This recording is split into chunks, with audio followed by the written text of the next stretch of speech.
তোরে কইলাম তুই লেখাপড়া কর তুই তো করলি না ওর কি করে খাবি কে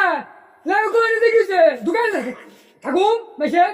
কি দোকান চাকরি তুই কর্মচারী হিসেবে থাকুম তুই লেখাপড়া জান রাস্তা দিয়ে কর্মচারী লাগলে তো আমি তো গিলা মানে নাকি হিসাব তো জানি হিসাব 5 কেজি এলে তুই কই না রাখবি 100 টাকা করলে আর লেখা কি কেমনে মাল খাবো না মাছনা ওগুলি যে হন্ডি মারি নিয়ে হ্যাঁ কবে আঙুল টিপ দিমু আর খাতা আঙুল টিপ দে তুমি খাতা মধ্যে আঙুল টিপ দিয়া আমার জমিনের গুট মারবা তুমি হ্যাঁ আমি থাকতে মরে গেল তুই জমিনে তুই থাকবো না হ্যাঁ কে থাকবো নাকি তুমি যে বাকি দিবা বাকি তো হেঁটে আঙুল টিপ দেখো ইস্টেমের মধ্যে দিও না যাই করো না করো বুঝছো বড় ধরে গো লেখাপড়া তো করলাই না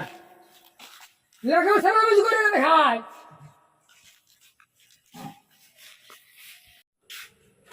ও বড় ভাই দোকান গাইলে এই না মারিবি তুই কর্মচারী লাগো কি না না না না কর্মচারী আমার আছে কবে আছে আছে, হ্যাঁ। আচ্ছা দোকান যাইতে দিয়ে গেল আমার দেখে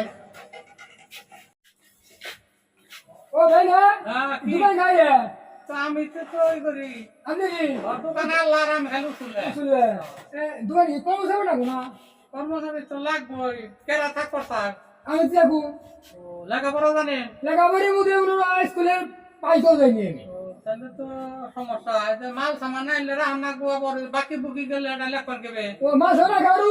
কেবে লেখবা ও লেখানো কি হইছে আঙুল টিপ দিব সারা গাছ মধ্যে আঙুল টিপতে রেখে দিব আর তার খবর দিয়ে দিব খাতা কাগজের মধ্যে আঙুল টিপ দিব দোকানদার আঙুল টিপ রাখবা হ্যাঁ আর এটা তার কপালে তার দিয়ে খবর দিয়ে দিব ওই কপালের টিপ দেখে চিনবা সিনু আমনে না কর্মচারী থাকলে আর এটা টিপ আমার কপালে দিয়ে যায় বলে তার আমি আর চলবো না শিক্ষিত লাগবে না যাবো না শিক্ষিত না গুণা শিক্ষিত বেশি আমি কি কর তোমার আমি এলো বুদ্ধিতে দে ওই চকে গিয়ে হালু তুই লেখে যে ভাইবে চকা লেখাপড়ার দরকার হবো না তাই নাকি হ্যাঁ। আয় আরে আধা বছর লেখাপড়া জানে না হে নাই তুই করবার নাকি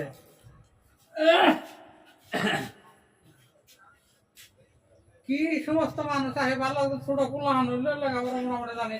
তাইলে আমার চলে